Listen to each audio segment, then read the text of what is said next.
That team was sort of put together with patches and glue, and it worked out well. You had a bunch of free agents that came in, they worked out well, but none of those guys necessarily reached those heights again after that season.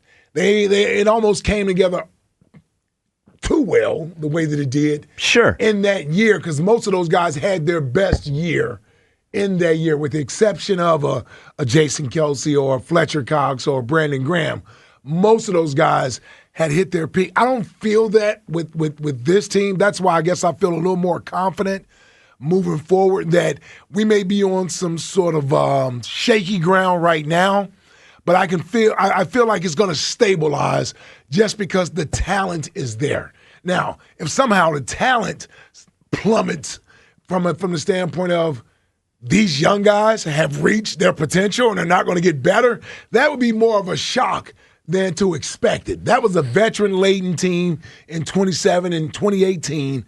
This team, these guys are just now, for the majority of part, about to reach their peak or heading to their peak as professional athletes.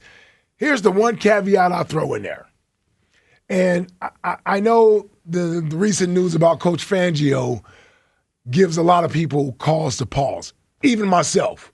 I mean, it's terrifying. Yeah, it really is to think that you mean to tell me he may not be here this year, or even if this is his last year. It's still scary. It certainly is a little nerve-wracking, right, as to who's going to step into those shoes and replace him. I'll say this. I have a lot more confidence that someone can do that because of the talent that's on the team versus someone coming in and have to build this thing from the ground up. That's what he had to do. Like, he essentially took what they had and molded it and added some players, and now you have guys like the Georgia Bulldogs, along with Quinyon Mitchell, Cooper DeJean, right, Zach Bond, who's going to be here. Like, these guys you've added in, Jahad Campbell. You know, I even think Jeremiah still has a bright future here. Somebody's going to have to fill that Nakobe Dean role at some point moving forward. So whomever were to step in after Coach Fangio, as long as they're qualified, seasoned, I would hope the Eagles would stay in sort of that framework of things. We should be okay. And even if I look at the offensive side of the ball, who has way more questions over there than the defense does, Lane Johnson is the only elder statesman over there. Everyone else is young.